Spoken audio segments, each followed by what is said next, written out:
The members of the Senate Blue Ribbon Committee have finally seen the light. We welcome this move of bringing the legality of the memorandum to the Supreme Court. Ang sabi ko nga naman, yung krampol, durugin na ninyo yung parmalin, pero yung mga tao ko sa gobyerno, yung ipinapatawag ninyo at pahintayin ninyo ng ilang oras at hindi naman ninyo tatawagin, at kung nandoon iniinsulto ninyo, para bang walang alam mga moron ang kaharap ninyo. Sabi niyo, you are impertinent. Yung mga judge lang yan eh. Ito dapat si Gordo maglipat siya sa judiciary, kasi doon siya magsigaw-sigaw. Baka sa awa ng sheriff pa niya ang babaril sa kanya. Hindi yung ugali na yan. This is not feudal times. You have to be courteous. If you want to be treated with courtesy, you have to practice it. Now, sino maligayahan yan kung ganun ang ginagawa mo? Kung ako sakali na, kung ako ang natawag, hindi mo ako masigawan ng ganun. Magsigawan tayo. Kulungin na ninyo ako hanggang kailang gusto ninyo. Pero I will not allow you to shout out at me. Hindi ako papayag ng ganun. Magmurahan tayo dyan sa loob. A known close ally of Davao City Mayor Sara Duterte reveals her recent meeting with former Senator Bongbong Marcos is a sign of potential partnership in the upcoming elections.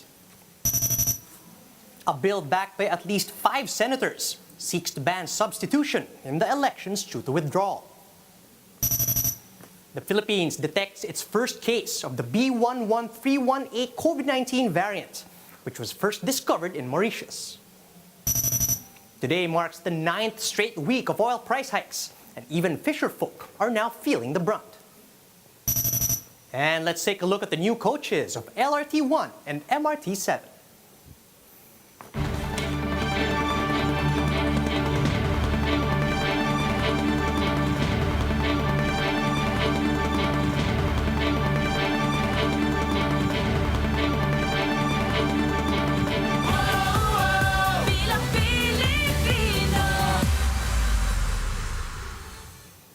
Fast, focused, and fearless. Here's everything you need to know as you jumpstart your day. I'm Charles Lejano. Davao City Mayor Sara Duterte has thrown her support behind Bongbong Marcos' presidency after the two met in Cebu over the weekend. But speculations remain for a possible Sara-BBM tandem. Man Los Baños with the story. Davao City Mayor Sara Duterte insists that she did not discuss a possible tandem with presidential aspirant Bongbong Marcos in the 2022 elections. The two met in Cebu last week after attending the birthday of Marcos's cousin-in-law Yeda Romualdez. Ang amuan lang nag-iistoryahan na sa pagkakaroon is how HNP in Davao region can help this bid for the presidency. However, according to Duterte's close friend, attorney Bruce Rivera, the meeting could be a sign of a possible partnership in the coming elections. Ang nakita lang namin sagot sa kanya na patapusin niyo muna yung araw na ito bago ko pag-isipan. However, the mayor remained firm about running for re-election during her most recent interview. No, I do not have plans to run for president. For one analyst, a possible Marcos-Duterte tandem will be a showcase of machinery. Associate Professor Jean Encinas Franco of the UP Political Science Department said Mayor Sara being a Duterte has its advantage. The people who identify themselves as Duterte supporters, even if sabihin na ang admin candidate is si Bongo, then mas sa isip nila, mas si Sara pa din. However, should Sara choose to be Marcos's running mate, she also has to go through other tough contenders. Franco said seasoned Senators Tito Soto and Kiko Pangilinan as well as Dr. Willie Ong are all strong opponents. Meanwhile, PDP Laban's presidential bet Senator Bato de la Rosa also met with the mayor. This is to remind her of the November 15 deadline for substitution. The senator openly said he is willing to give way to Sara if she considers running for president. But Rivera and other experts do not see this happening anytime soon. Reporting for News 5, Mean Los Baños, we are One News. The camp of presidential aspirant Bongbong Marcos will announce their Senate slate on November 15. Marcos' spokesperson Vic Rodriguez said some of the names in their initial lineup might still avail of the substitution deadline. As for our Senate slate, well, definitely we have. But we're waiting until November 15 kasi yung mga nag-signify na gustong mapalahok o mapabilang sa lineup ni Bongbong Marcos, I think some of them would still avail of the substitution. And others probably, Masay and Jovi, are still looking whether between now and November 15, their numbers will improve. Decision nila yun if they're still going to avail of substitution or not. So until then, we cannot finalize. Meanwhile, COMELEC has clarified that aspirants are still allowed to switch parties to substitute for another candidate. Even someone who filed as an independent candidate may still join a political party, then substitute for someone in that party until November 15.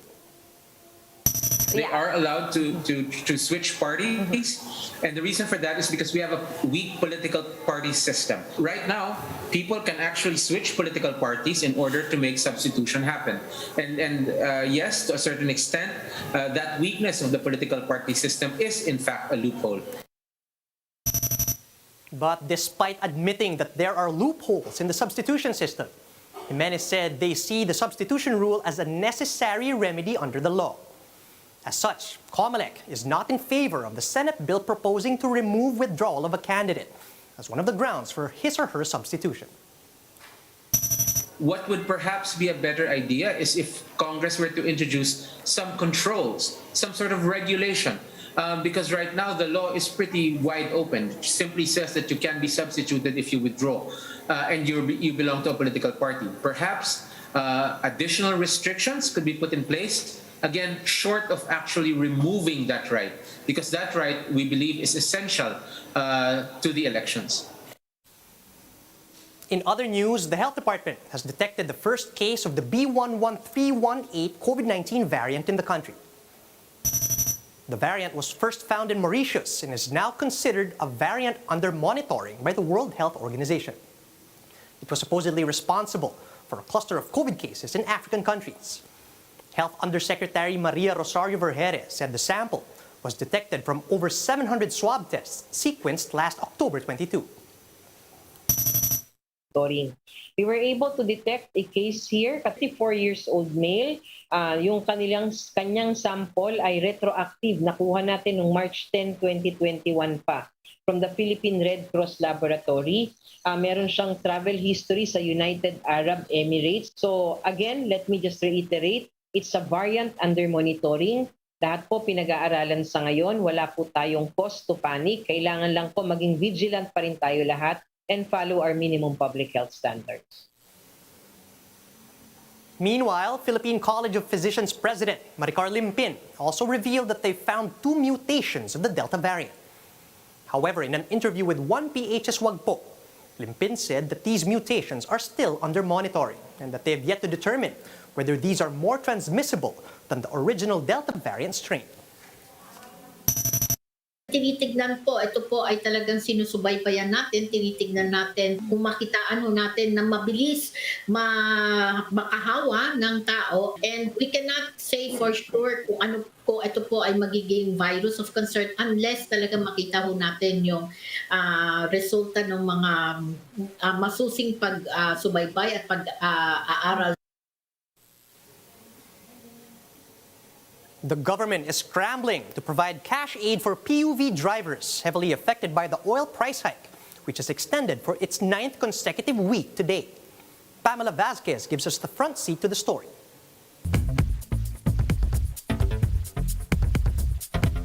For For the ninth straight week, oil prices are set to increase again.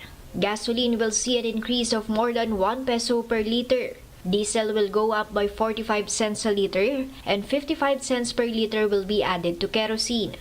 Shell, Total, Petron, Phoenix Petroleum, Clean Fuel, Unioil, and Sea Oil will implement this beginning Tuesday, October 26. That means year-to-date and on a per-liter basis, almost 20 pesos have been added for gasoline, 18 pesos for diesel, and more than 15 pesos for kerosene. Calls are now growing for the government to suspend the excise tax on fuel. It's even become an election issue. Malacanang says it's already looking into it. As we speak po, pinagpupulungan itong bagay na ito. No? Kinukonsidera po ang parehong proposals. So government is heeding and we are evaluating po. Shortly after Roque's announcement, the country's economic manager said they're releasing 1 billion pesos in cash grants to 178,000 POV drivers for the rest of the year. The Development Budget Coordination Committee said it will be released through the LTFRB's Pantawid Pasada program, and funds will be taken from unused portions of the budget. But Transport Group Pasang Masta said that won't be enough. I-divide natin yung 1 billion. Sa kwentada namin dito, mga 2,500 lang per driver. Nalilitan pa kami ron. Martin said they also want the IATF to allow full capacity for public transport so they can make up for their losses. The DOTR has already ruled out a fare hike. Meanwhile, the Department of Finance warns that suspending excise taxes means the government will lose 131.4 billion pesos in revenues, which could affect COVID-19 recovery programs for next year. Global oil prices are expected to continue jumping, particularly around the year-end holidays. Mobile journalist Pamela Vasquez, We Are One News. The government is eyeing to provide discounts on fuel for up to 30,000 municipal fisherfolk and over 900 commercial fishing vessels in the West Philippine Sea. This comes as the oil price hike extends for its 9th consecutive week, heavily affecting earnings of fishermen. The Agriculture Department says around half of the total costs of fishing operations are for fuel, and the agency says they're now in talks with the Energy Department, as well as oil companies like Shell and Caltex, to provide discounts for affected fisherfolk. But they have yet to determine how much the discount will be. Unang discussion kasi natin, yung mga nangingisda sa West Philippine Sea area. So ito kasi yung unang priority natin dahil we just want to make sure na sustainable yung kanilang pangingisda doon. And one way of doing that is to support through the subsidy.